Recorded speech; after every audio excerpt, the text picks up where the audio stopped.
Don Gallagher is driving through his cherry tree orchard in Michigan. So this is the second year in a row we've been froze out on. Most of these trees have already been harvested, but Don and his family are out one bright day to pick what's still on the branches so they can stock a farm stand. Peanut, you should get up into the maltsters, some of that old Sam's. The fruit sold quickly. Saving that for hand pick. Here's his daughter. This morning we put out 24 quarts and we're down to 6 quarts. It's a bit of bright news in otherwise hard times. A cold snap in late April bit hard. Oh, it got so extremely cold. We lost 3/4 of our dark sweets, half of our briners, and all of our sour cherries, tart cherries. Trump-era cuts have hit rural services, from farm worker visa processing to agricultural research. One family farm here hires part of their farm labor from Guatemala. The crew arrived shorthanded and weeks into harvest because the process of securing their federally approved H-2A agricultural worker visas in Guatemala City was delayed.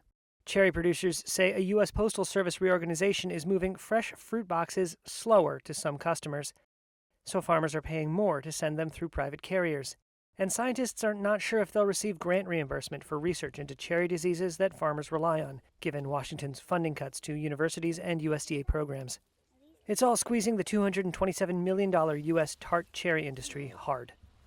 It's just hard to be a farmer, and that's it.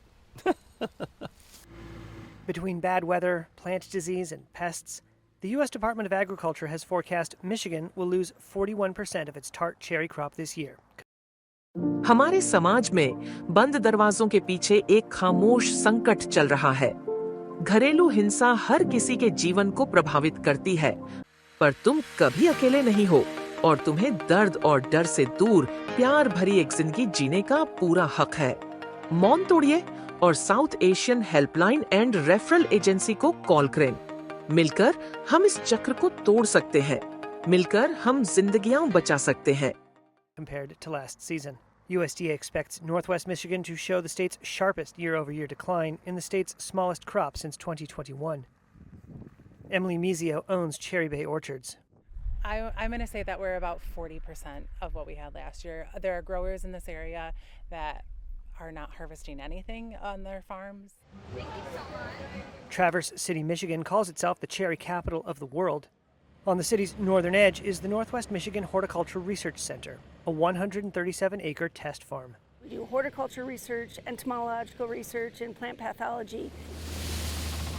Run by Michigan State University and funded by USDA grants and grower money, it's where Dr. Nikki Rothwell has spent more than 2 decades helping orchards thrive. I would say that our little research station is probably, I don't want to say it's a lifeline, but it is a lifeline for a lot of our growers to figure out kind of how to manage their crops on a daily basis.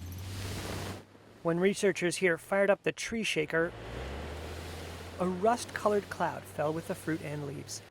Brown rot spores, thick as flour dust. Rothwell's research into the disease is meant to help growers around here keep their fruit trees from failing.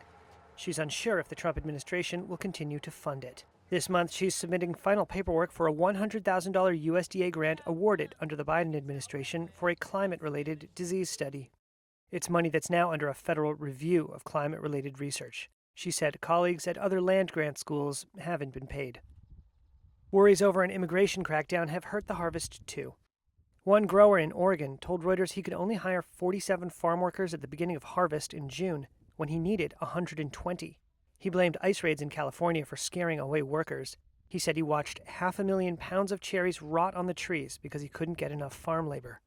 White House spokeswoman Abigail Jackson told Reuters President Donald Trump is committed to ensuring farmers have the workforce they need, but said there will be no safe harbor for, quote, criminal illegal immigrants.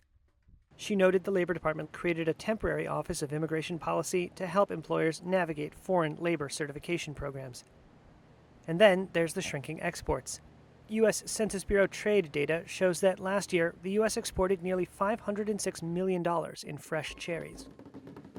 In the first half of this year, as President Donald Trump's trade wars reignited, U.S. fresh fruit exports fell 17% in volume and 15% in value.